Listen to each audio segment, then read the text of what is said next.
Իդեալ համակարգը բացում է եվրոպական որակի եւ նրբագեղության դռները ձեր առաջ։ Հնարավորություն ընձեռելով ձեռք բերել եվրոպական արտադրողների լավագույն նմուշների նշված տեսականին մինչեւ 75% բացառիկ զեղչով։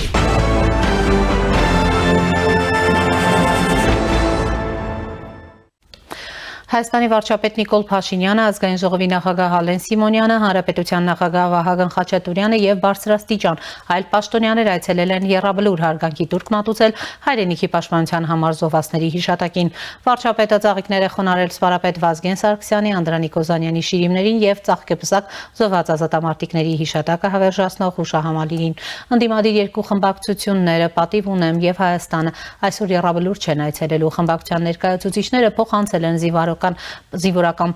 պանթեոն կայցել են վաղը բանակի օրվա առիթով։ Հանրապետության վարչապետ Նիկոլ Փաշինյանը հայրենիքի պաշտպանության համար զոհվածների հիշատակի օրվա կապակցությամբ ուղերձ է հղել հանուն հայրենիքի զոհվածների հիշատակի եւ խոնարհման օրն է այսօր Հայաստանի Հանրապետության ազգային ժողովի կողմից այն սահմանվել է մեր երկրի բանակի տոնի նախորյակին ու քաղաքացիներն արդեն սկսել են հունվարի 27-ն անվանել երկնային բանակի օր։ Ժողովրդական այս ձևակերպման մեջ մեծ սեր կա, մեր իրականության մեջ մեծ սեր կա հանուն հայրենիքի իրենց կյանքը տված նահատակների նկատմամբ եւ մեծ պատասխանատվություն։ Յուրաքանչյուր ընկած զինվոր մեզնից յուրաքանչյուրի ընտանիքի անդամ է դառնում եւ սա այն ակնհայտ գիտակցության բերումով, որ նա զոհվել է հանուն մեզ, հանուն մեզնից յուրաքանչյուրի։ Հանուն հայրենիքի զոհվածների հիշատակը եւ նրանց առաջ խոնարհվելը մեր պարտքն է, սա է պատճառը, որ հիշատակի պետական օր է սահմանվել, բայց այս օրից այն կողմ մեր պատասխանատվությունը չի նվազում, այլ ընդհակառակը ավելանում է պատասխանատվությունն այն բանի համար, որ մեր նահատակների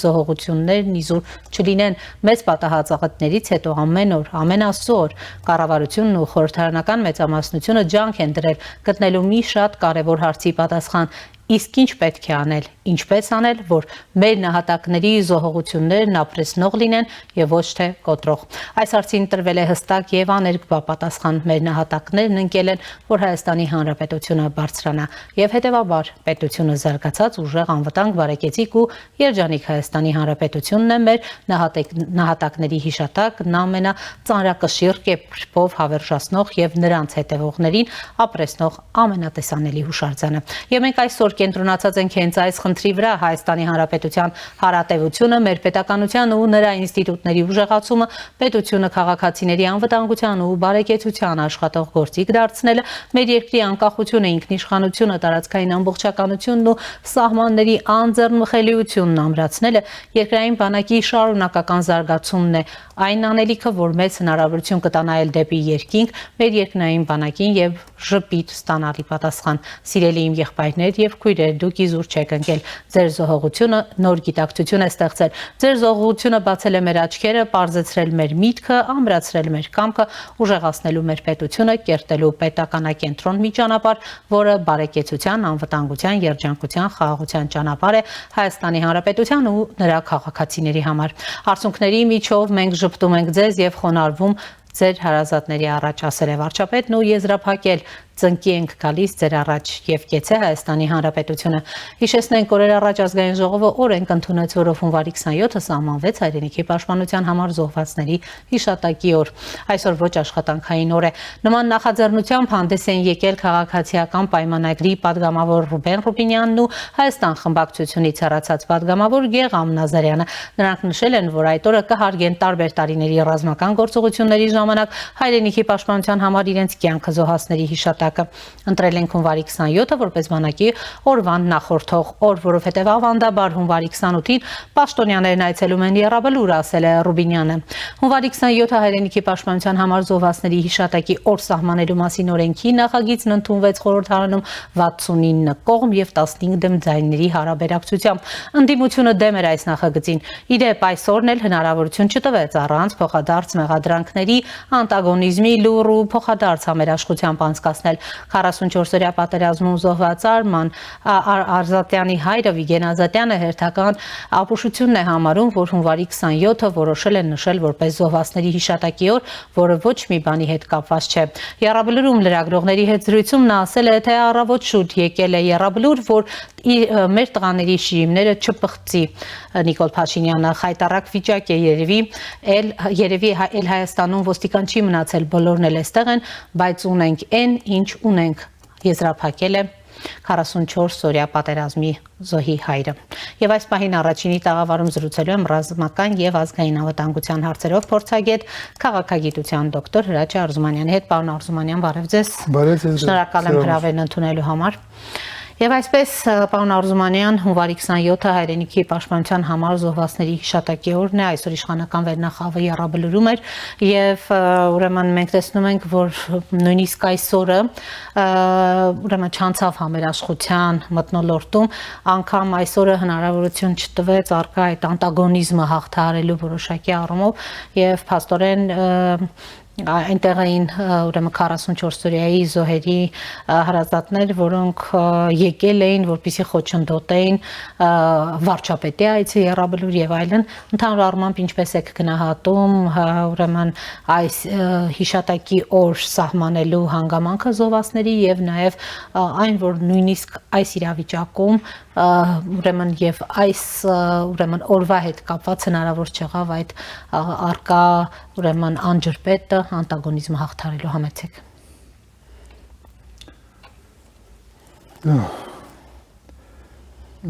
Խոր համոզմունքն է, որ այսօրվա իշխանությունները իրավունք չունեն այդ տոնի մասին խոսել, նման միջոցառում կազմակերպել եւ այլ եւ այլ։ Նիկոլ Փաշինյանը իրավունք չուներ իշխանությունները այդ հարցերը բարձրացնել։ Ես կաղնած եմ ավելի շուտ զոհված ընտանիքների կողմին խոչընդել պետք չէ, տղաները կարիք չունեն, ով թող գնա։ Բայց ես պատրաստ եմ այդ հարցի լսել այսօրվա իշխանությունները, երբ անցնի տրիբունալ, ազգային տրիբունալ, որտեղ գնահատական կտվի Նիկոլ Փաշինյանի եւ թիմին, արդիական իշխանության, Սերժ Սարգսյան, Ռոբերտ Քոչարյան, Լևոն Տեր-Պետրոսյանի մենք որպես ազգ տակ պատասխան այն հանցագործությունների հոգեկան, ազգային, քրեական, կազմակերպչական, որը հետսովետական իշխող վերնախավը գործել է իմ ազգի, իմ պետականության, իմ ազգի ապագայի հանդերձ։ Այդ թիմը, որը ղեկավարել է Հայաստանը, մինչև այսօր ղեկավարում է, իրավունք չունի թեմաները բարձրացնել։ Իսկ իրավունք չուներ, պարոն Արզումանյան, հիշատակի օր սահմանել, ի վերջո Չէ, Սիրանոש, իմ կարծիքով իրավունք չունի։ Ինչու, պարոն Արզումանյան։ Հոգեբանական, մետաֆիզիկ, ազգային, ինքը իրավունք չունի իմ կարծիքով։ Եվ ինչու 27-ին հայկական ավանդական տեսիերի համաձայն եկեղեցական զոհերի օրը հաջորդ օրն է լինում, տոնից հետո, մեծ տոներից հետո։ 28-ը վաղը հայ ազգի համար մեծ տոն է, ռազմական ուժերի տոնն է։ Տրամաբանական կդի 29-ին նշել զոհերին, ոչ թե նախորյա։ Անհասկանալի կտրված կյանքից, կտրված հայկական իրականությունից, պատմությունից, որը Նիկոլ Փաշինյանը ժխտում է, կտրված հայ արարքայական եկեղեցիից ավանդություններից, որի դեմ Նիկոլ Փաշինյանը ագրեսիա է սկսել, պատերազմ է սկսել, եւ այս պատերազմի ներքո խոսել այս թեմաների շուրջ, որովհետեւ հասկացել է, որ հայկական հասարակությունը չի ընդունում մեզ բոլորը, հայրենասերական է դարձել Նիկոլ Փաշինյանը։ Ես այստեղ այդ թեմաների շուրջ չի կարելի խաղալ, իմ կարծիքով։ Եվ իմ ազգից նման տոն, նման իշխանությունների կողմից պետք չի։ Ժամանակը կա, մենք կընտրենք ազգովի այդ օրը եւ կնշենք այդ օրը։ Այսօր ուղղակի խաղերը Նիկոլ Փաշինյանի կողմից, որ ունի միայն մի հատ նպատակ մնալ իշխանության։ Ցավոք սրտի այսօրվա հայկական իշխող վերնախավը միակ չափանի է, միակ չափում կա մնալ իշխանության։ Մնացած հարցը իրանց չի հետաքրում։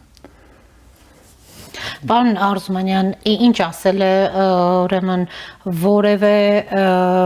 մեկ նպատակ ունի մնալ իշխանության, ուրեմն այսպիսի օր սահմանելով, ուրեմն սա էլ եք նախընտրական տրամադրությունների տրամաբանության մեջ դիտարկում։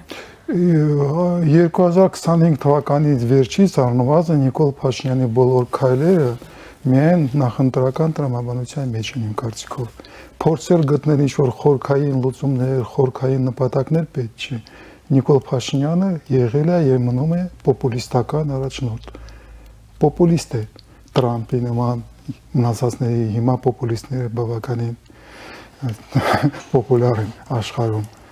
Նիկոլ Փաշինյանի քայլերը տրամաբանությունը միայն իշխանության մնալն է։ Դրա համար իմ կարծիքով իմաստ չկա այդքան ուշադրություն դարձնել Նիկոլ Փաշինյանին։ Դա իրան իմաստն է։ Մնալ ուշադրության կենտրոնում, որ իրար մասին խոսեն, միամ իշխանության մասին խոսեն, պետք է կտրել իրան։ Ուշադրություն չտալ Նիկոլ Փաշինյանին իրան խոսքերը։ Նիկոլ Փաշինյանը չի փոխվելու։ Հետսովետական իշխող վերնախավը չի փոխվելու։ Իրանք չեն դառնալու ազգային։ Իրանք չեն մտածել Հայաստանի ապագայի մասին։ Իրանք տեղ չունեն ապագայում։ Իրանք մնում են իրական Հայաստանում, այսօր, այս վարկյանը։ Իրանց համար չկա պատմություն եւ չկա ապագա։ Դրա համար իմ զոհված տղաներին սկսած առաջի հանրապետության օրից բոլորին, որ զոհվել են պատերազմներում, ես հետո իմ ազգիս հետ կորոշեմ ոնց եմ նշելու։ Երկրորդ անգամ ասեմ, իմ կարծիքով, իմ խորը համոզմունքով այսօրվա իշխող վերնախավը իրավունք չունի այդ հարցը բարձրացնելու։ Իրանց խոսքերը ինձ համար նշանակություն չունեն։ Պարոն Արզումանյան, քանի որ այսօր հենց ուրեմն այդ հիշատակի օրն է, այն ամենայնիվ չպետք է ուրեմն նաև սա ուրեմն համախմբման ու համերաշխության կարևոր ազդակ լիներ։ Մենք տեսանք նաև ընդդիմությունը չքվեարկեց, կողմ չեղավ այս նախաձեռնությանը։ Սա չէր կարող արդյոք լինել մի հանգամանք, որը կարող էր որոշակի այս պառակտված վիճակը։ Ոչ Նիկոլ Փաշինյանի կողմից։ Նիկոլ Փաշինյանը միայն պառակտում է Սիրանուշ, միայն քանդում է հայկական միասնականությունը։ Նիկոլ Փաշինյանն ինքան կորցրեց ափերը եւ իրականությունից կտրվեց եւ հարձակվեց հայ-առաքելական եկեղեցու վրա։ Ռեֆորմներ է անցկացնում, մոռանալով, որ ինքը որպես իշխանություն իրավունք չունի որպես պետություն միջամտնի հայ-առաքելական եկեղեցու կանոնների մեջ։ Եվ այլ, Նիկոլ Փաշինյանը պառակտում է, քանդում է եւ մտածել, որ մի ինչ որ ձեռնարկություն, մի որ նախաբան ուրիշ հետևանք կունենա, դա միամտություններ է։ Նիկոլ Փաշինյանը լավագույն գիտեր, որ ոչինչ բան չի ստացվելու։ Եվ նորից պառակտում է հասարակությունը։ Եկեղեցին թողել է մի քիչ կողմ, հիմա զոհվածներից զինվորների հիշատակի վրա է խաղում եւ պառակտում հասարակությունը։ Պարոն Արզումանյան, ուզում եք ասեք, եկեղեցում խնդիր չկար, պետք չէր այս թեման արծարծել։ Եկեղեցում, իմ ազգում, հասարակության, պետության մեջ կան ահռելի խնդիրներ, նաեւ կոռուպցիա բոլոր տեղերում։ Բայց այստեղ ոչ թե եկեղեցին է, այստեղ Նիկոլ Փաշինյանը հարձակվել է հայ-առաքելական եկեղեցու որպես հաստատություն, որովն է 1800 տարվա պատմություն։ Պարոն Արզումանյան, կարծեք թե թիրախային է, սա ոչ թե եկեղեցու, այդպես է ասվում, այլ մի քանի հոգևորականների վեհափառի նկատմամբ է, վեհափառին եւ եղբորը այսպես գործակալներ են անվանում, փաստեր ըստ էության գուցե կան, պարոն Արզումանյան, խնդիրը ասվում է, որ եկեղեցու դեմ պայքար չէ, առճակատում չէ, այլ ըստ էության անբարեխիղճ ուրեմն հոգևորականներից եկեղեցին ազատելու, բարենորոգելու նպատակ ունեն։ Սրանով ես մի մասնագետ եմ եւ գիտնական եմ, որը զբաղվել է տեղեկվակական պատերազմի, կոգնիտիվ իմաստային պատերազմի կանոններով, զբաղվել եմ հարցերով 15 տարուց ավել զբաղվում եմ։ Ավելի իմ դոկտորականս նվիրված էր նաեւ քաղաքացիական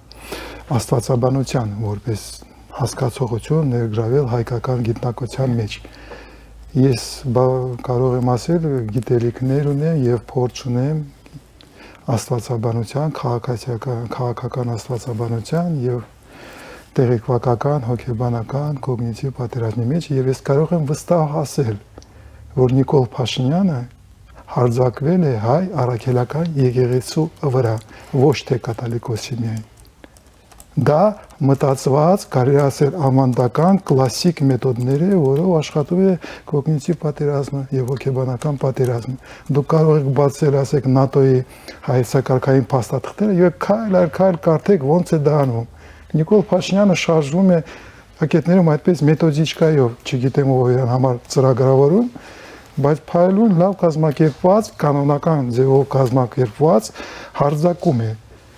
իմաստային, տեղեկվակական, հոգեբանական հարձակվում է իմ հայ առաքելական եկեղեցու դեմ, իմ իշխանության կողմից։ Իմ իշխանությունը քանդում է, փորձում է քանդել իմ եկեղեցին, ստիպելով կաթոլիկոսին հավաքել եպիսկոպոսներին Վենայում, ոչ թե Էջմիածինում Հայաստանի Հանրապետության ներքո։ Դա պատերազմ է իմ եկեղեցու դեմ։ Եվ նման քաղաքական, պետական գործիչ իմ կարծիքով իրավունք չունի փորձել, խոսել, հիշատակ իմ զինվորներին։ Դա միայն կքանդի, միայն կպարակտի եւ այն ինչը մենք տեսնում ենք։ Պարոն Արզումանյան, տեսեք, ի վերջո ձեր գնահատմամբ այս խնդիրը, առկա խնդիրը կամ ինչպես դուք եք ձևակերպում պարակտումը կհանգուցալուծվի արդյոք կաթողիկոսի հեռացմամբ թե ոչ։ Դուք ինչպիսի զարգացում եք տվյալ իրավիճակում տեսնում։ Եպիսկոպոսած ժողովը այստեղ չեն անում, թեև դեկտեմբերին այստեղ պիտի անեն, հիմա տանում են հեռավոր։ Հա, Նիկոլ Փաշինյանը ստիպեց այդ անել։ Այստեղ լուծում կլինի իհարկե, Սիրանուշ, ես հանգիստ եմ, վստահ եմ, որովհետև իմ եկեղեցին 1800 տարվա պատմություն ունի, ավելի վատ օրեր է տեսել, այստեղ խնդրեմ չեմ տեսնում, ես հանգիստ եմ ներսում, որպես հավատացյալ։ Այդ խնդրեմը կլուծի, բայց այդ խնդրեմը կլուծի իմ ազգը հայ առաքելական եկեղեցու կանոնների ներքո, եկեղեցական ժողովրդի ներքո, եւ այլ, որտեղ Նիկոլ Փաշինյանը կարող է ներկայանալ որպես հավատացյալ, ոչ թե որպես վարչապետ, որպես պետություն։ Դա աշխարհում ընդունված չի։ Աշխարհի պետությունների մեջ պետությունը չի ներխուժում կանոնավոր հոգևորական կյանքի մեջ, հոգևորականը չի մտնում պետության մեջ։ Այստեղ աշխատում են հասարմանադրություն, այստեղ աշխատում է կանոնը։ Ես որպես հավատացյալ հայ առաքելական եկեղեցու իմ եկեղեցին կգտնի ճանապարհներ լուծել կաթոլիկոսի խնդրը։ Այսօրվա կաթոլիկոսը հաստատ ամենալավը չի հայկական պատմության մեջ եւ ամենավատը չի։ Առաջինը չի եւ վերջինը չի։ 33-րդ կաթոլիկոսն է եւ ընդամենը երկրորդ համավարչապետն է։ Իրար հետ մտել է մենամարտության մեջ, ավելի շուտ Նիկոլ Փաշինյանը վարչապետը իմ երկրի պետությունը իշխանությունը պատերազմ է հայտարարել իմ եկեղեցու դեմ։ Խայտարակ վիճակ է, ես ոնց պետք է ինձ ժամ։ Այն մարդը, որի կյանքի 30 տարին տվել է իմ պետության, որը նորից եմ կրկնում հավատացյալ է հայ առաքելական եկեղեցին, իմ եկեղեցին է, եւ Նիկոլ Փաշինյանը ինձ դրել է ընտրության առջև։ Եվ միայն դրա համար ինքը պետք է հեռանա։ Եվ կգա ժամանակ, եւ մենք ունենանք ուրիշ ընտրություն, այլ ընտրանք կունենանք եւ կընտրենք ուրիշ իշխանություններ։ Մենք կլուծենք պետության խնդիրները սահմանադրության ներքո եւ եկեղեցու խնդիրները հայ առաքելական եկեղեցու կանոնների ներքո։ Ես որևէ խնդրեմ չեմ տեսնում։ Խնդրը միայն Նիկոլ Փաշինյանն է։ Միայն այն իշխանությունն է, որը մնում է ուզում է մնալ մի իշխանություն եւ մենք որպես ազգ այդ խնդիրները կլուծենք։ Եթե չլուծենք 2026 թվականի հաջորդ ընտրություններով, այս վերջին ընտրությունները չեն, Նիկոլ Փաշինյանը հաստատ վերջի վարչապետը չի Հայաստանի։ Այդ խնդիրները չկան։ Մենք ունենք ուրիշ խնդիրներ, իրական խնդիրներ, ոչ թե իրական Հայաստանի խնդրեմը։ Այդ իրական խնդիրները կախված են Հայաստանը, որ կանգնած է գոյաբանական ռազմական սպառնալիքի առջև։ Աստված չանի վաղը նորից Միացյալ Նահանգները Իսրայելի հետ հարձակվեն Իրանի վրա։ Աստված չանի սահմանը սկսեն անցնել միլիոնավոր փախստականներ։ Մենք ունենք 1001 իսկական խնդիրներ։ Ես չեմ ուզում մտածել իմ ժամանակը, էներգիան, ներդերս ծախսեմ արինստական, հորինված, կառուցված իշխանությունների կողմից խնդիրների վրա։ Տեսեք, հենց այս կոնտեքստում օրինակ հետաքրքիր է Ջիդի Վենցի այցը Հայաստան Ադրբեջան, Թրամփը հայտարարեց այդ մասին, մենք կխորացնենք մեր ռազմավարական գործընկերությունը Ադրբեջանի հետ, կկնքենք խաղաղ միջուկային համագործակցության հիանալի համաձայնագիր Հայաստանի հետ, պայմանագրեր մեր մեծ կիսահաղորդչային արտադրողների համար, ինչպես նաև Ադրբեջանին կվաճառենք ԱՄՆ-ում արտադրված պաշտպանական սարքավորումներ, ինչպիսին են զրահաբաճկոնները եւ նավակները, գրել է ԱՄՆ նախագահը Թրաթի էջում, ինչպես է գնահատում այս այցը, պարոն Արզումանյան, հիմա այդ քննադատողների մի մասն ասում են, այս սկզբում հայտարարվում էր, որ Դիվենսը կգա միայն Հայաստան, հիմա պարզվեց նաև Ադրբեջան է այցելելու, եւ ինչ կտա այս այցը։ Կարևոր այց է իհարկե, երբ կայացին պատրաստվեց եւ այստեղ նորից խնդիրներ են սկսում։ որտեղ Ջեդի Վենսը եւ այսօրվա իշխանությունները Միացյալ Նահանգներում որպես գաղափարախոսություն ընդունել են քրիստոնյանությունը, սպիտակ մարդու սպիտակ քրիստոնյանությունը այդպես կոչված եւ դու պիտի դիմավորես Վենսին Միացյալ Նահանգների առաջի վիցեպրեզիդենտը, որ հասնում է Հայաստան, կատաղիկոսը եւ վարչապետը միասին, քո պետությունը եւ քո եկեղեցին միասին պիտի դիմավորեն նման այցը, որովհետեւ այդպես է նայում process-ներին Միացյալ Նահանգները։ Իրանք ես դեմ եմ դրան, բայց իրանք կրոնականությունը, քրիստոնեությունը մտցել են քաղաքականության մեջ։ Եվ Վենսը իհարկե գիտի, որ հայ կական պետությունը դուրս է եկել դեմ հայ-հայրաքելական եկեղեցու, դա իրան հասցրել են։ Եվ մենք արդեն մտնել ենք ոչ այնքան լավ վիճակում այդ խնդրի մեջ, ոնց է լուծելու իշխանությունները, հույս ունեմ, որ արդեն ինչ որոշված է եւ անձնական վերաբերմունքը Վենսի դեպի Նիկոլ Փաշինյանին, որը դուրս է եկել եկեղեցու դեմ, չի ազդելու։ Եթե հիշում եք, երբ սկսում էր Վենսի, Նիկոլ Փաշինյանը փորձել է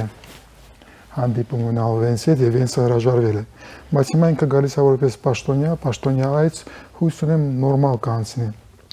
Ինձ համար ավելի մտահոգիչ ուրիշ է, որ մինչև այսօր ես չունեմ եւ ոչ մեկը չունի, ոնց հասկանում եմ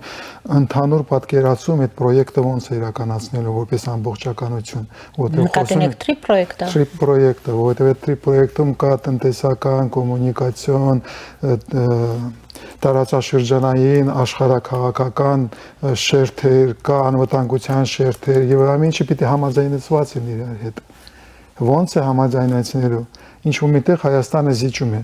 բայց ինչ է ստանում։ Արդյոք մենք կարողացել ենք պաշտպանել, հասցնել ոչ թե միայն ինքնիշխանությունն է բացարձակ հարց, բայց մենք ունենք անվտանգության հարցեր, որը պիտի լուծենք։ Մենք ունենք բլոկադայի խնդրեմը, Թուրքիան արդյոք հանելու է բլոկադան, թե չի հանելու։ Եվ այլ։ Մինչև այցի շատ քիչ ժամանակ է մնացել եւ ես հասկացել եմ որպես փորձագետ, ես չեմ հասցնելու հաստանալ պատասխան, եւ պատասխանը ինձ չեն տալու։ Հանդիպում ալնելու, ինչ որ բան ստորագրելու է, բայց ես որպես փորձագետ, որպես քաղաքացի պատկերացում չունեմ, ինչի տակ է ստորագրում իմ իշխանությունները։ Պարոն Արզումանյան, ըստ էության դիվենսիայից կարևոր է, բայց նախապատրաստության հետ կապված, նախապատրաստվելու հետ կապված ունեք մտահոգություններ, արդյոք այսպես ասած տնային աշխատանքը հայկական կողմը Հայաստանի իշխանությունները հավոր պատշաճի կատարել է, թե բաց թողումներ ունի։ Իհարկե, որովհետև նման աշխատանքային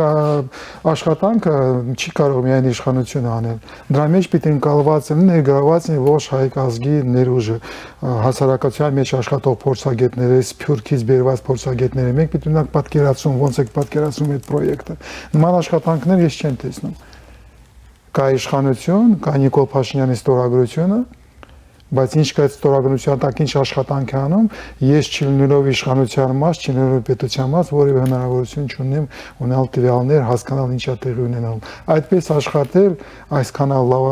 լուրջ խնդիրների շուրջ չի կարելի։ Նման վերաբերմունքը հասարակության, ազգին անընդունելի է։ Եվ ես հույս ունեմ, որ ամեն ինչ նորմալ կառաջանա, որովհետև Միացյալ Նահանգների համար Հայաստանը հույս ունեմ կդառնա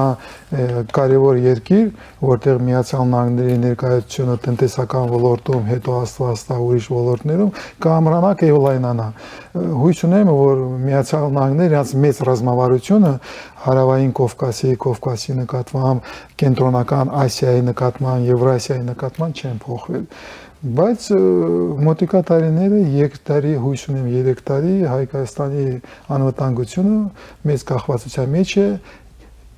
Դոնալդ Թրամփի անվան հետ որպես նախագահ եւ մենք պետք է այդ 3 տարին օգտագործենք որ կարողանանք բացի անունից ունենալ ուրիշ երաշխիքներ որը կամրացնեն Հայաստանի անվտանգությունը Չեն հարվում այդ քայլերը, պարոն Արզումանյան, բարեփոխումներ, բանակում արդիականացում, ծրագրեր, հայեցակարգ, ինչ ասեք արվում։ Սրանուժ մենք բանակի մասին շատ եք խոսել, դուք իմ կարծիքը գիտեք, շատ քիչ է արվում։ 6 տարում պիտի ավելի շատ արված լինի, այն աշխատանքերան տեմպո, որը գնում են փոփոխությունները, ինձ համար անընդունելի է։ Եվ մանավանդ նորից կրկնեմ,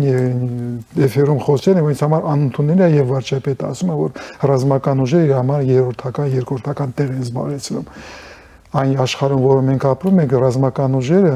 ռազմական անվտանգությունը եղել են եւ կմնան մի քանի սերունդ հայ ազգի համար, Հայաստանի համար առաջնային եւ կորիզային։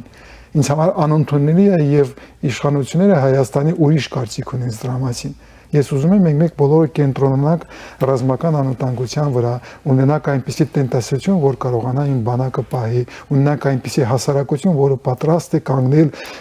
բանակի պետության մեջքին եւ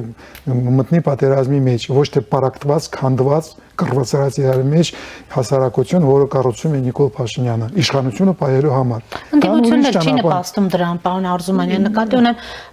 դուք անընդհատ շեշտը տանում եք իշխանության ուղղությամբ, բայց մենք հռետորաբանությունը գիտենք նաև դուք ինքներդ էլ լսում եք, չէ՞, ինչպիսի հռետորաբանությամբ, ինչպիսի բառամթերքով են արտահայտվում, ինչպիսի գրոհ կա։ Հա, Սիրանուշ, դրա համար ես այդպես կոչված ինդիմացիոնը չեմ տարանջատում։ Դրա համար ես խոսում եմ հետսովետական իշխող վերնախավի մասին։ Ինձ համար Նիկոլ Փաշինյանի, Ռոբերտ Քոչարյանի, Սերժ Սարգսյանի, Լևոն Տեր-Պետրոսյանի մեջ տարբերությունները չնչին են։ Դա նույն վերնախավն է, դա նույն քաղաքականությունն է, դա նույն տրամաբանությունն է։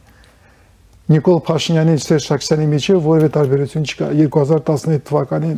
իմ ազգը բարձրանալով լոզունգի տակ մերժի Սերժին, մերժեցինք Սերժին, ստացանք Նիկոլ Փաշինյանին, որը շարունակում է այն, ինչ արել է Սերժ Սարգսյանը, որևէ մերժում չի տեղի ունեցել։ Դրա համար ես որ համբերատար կսպասեն եւ կաշխատեն, որ ձևավորի այլընտրանք, որ իմ ազգը, իմ հասարակությունում ձևավորի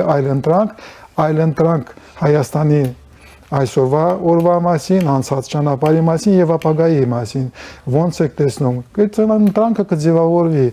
այդ առաջնորդները կծնվեն, կմիացան, կհասունանան, այդ քաղաքական հասարակական ուժերը կձևավորվեն։ Իմ ազգը տաղանդավոր է, իմ ազգը դիմակայուն է, մենք այդ կանենք։ Մենք աշխարհը կհաղթահարենք, ուղղակի այդ ամեն ինչը մենք անում ենք պատերազմի ժամանակ։ Մենք փաստորեն հիմա դրա հիբրիդային պատերազմի վիճակում ենք Սերանուշ, հոգեբանական, տեղեկատվական, կոգնիտիվ իմաստային պատերազմի ժամանակ ես դա տեսնում եմ որպես փորձագետ, իմ ազգը դիմադրում է այդ պատերազմին, փորձում է մտնել ընտրությունների մեջ, որ փոխի իշխանությունները եւ վաղը թե ուշ այդ մենք խնդիրները անպայման կլուծենք։ Ես խնդրեմ չեմ տեսնում, ես վստահ եմ իմ ազգի ներուժի, հզորության եւ ապագայի մեջ։ Դրա համար հանգիստ կայուն աշխատում ենք, հավաքվում ենք, կենտրոնանում ենք,